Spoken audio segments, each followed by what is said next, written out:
G'day, welcome to Board Game Backers, brought to you by the Liberty Guild Gaming. Today we are doing a Lonely Nights solo playthrough of Oddlands. So I've had a couple of rounds of this already, so hopefully the rules are fairly intuitive. You just place a map tile down, you place one of your meeples down as well. With the solo mode, you generally only have 2 fauna, but when you play solo, you play with 5 fauna.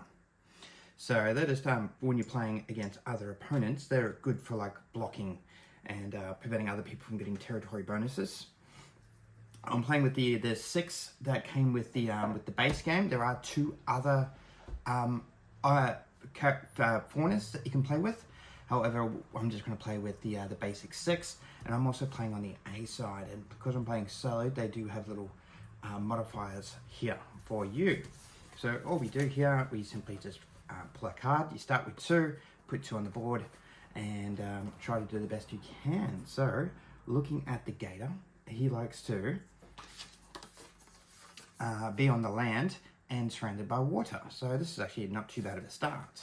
So but mind you, you've got to put him down on the tile that you place. So I could cover up this tile here. And so you can overlap on one side, and the reason I'm doing that is because I want to get the gator on the board, and he'll get this water here and anything alongside here that's touching his territory. So I draw up a map card, and then we're on to the round 2. And I am going to go with, and we've also got the moose, and I am liking this, so I am going to go and put this card over here. There we go. And we also got some water-based creatures too. So which one is the water one? Actually, don't actually have. The crocodile gets extra points, 2 points for being on here. So we'll do that. And I'm going to place the moose. And it's the grizzly sheep that I'm going to place over here. So draw up a card. And that worked out really well. So I am going to go and put this one over here. And now we're also going to place someone down. And I don't have anyone in mind as such. So I am going to go with the fauna. There we go. So draw up to another card. And I am got a lot of land-based pieces here, which are Pidgeos really likes. So I might actually use that and place that over here. And I'm going to place my Pidgeos over here, and hopefully start building up on that land over here. So now I have, could do that, and I could do that too. So I am going to go and place this one here, and going to actually end with the moose, 1 per forest. So I am going to go and place you on this little water tile here. So I've got a nice one here. So, and that is it. So I'll draw up another card, and I'm very, very conscious over here. So I've only got the cheetahs now, and yeah, I want to put him down very shortly, and I will do that. I am going to increase that water feature over here, just so that I can place the cheetahs over here, and he's going to score on the number of people along here, including flora. So let's see if we can get some flora on the board whilst extending our water section. If we can. So you've got to be careful. He gets the one with the least, so I can't afford to have any more on the row or column. And however, I could potentially go over this side over here. And there we go. And also keep in mind that if I get anything on the triangle, that could actually be beneficial for me. And I need it to go here.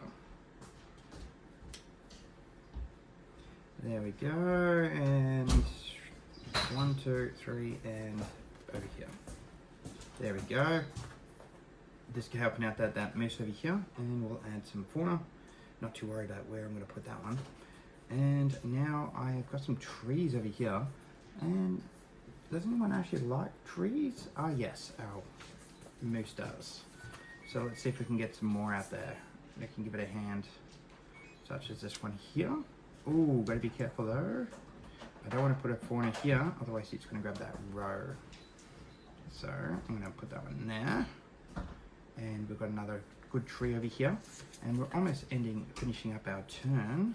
And I also want to increase the water over here if I can. And at the same time try to line up to the best of my ability. And what if I did that? Yeah, I am going to go... Yeah, that's unfortunate, but that's okay. I'm going to increase the water over here for the crocodile. And you can go here. Grabbing another tile onto my last hand. And I am... Can I build on that and try to get it? And...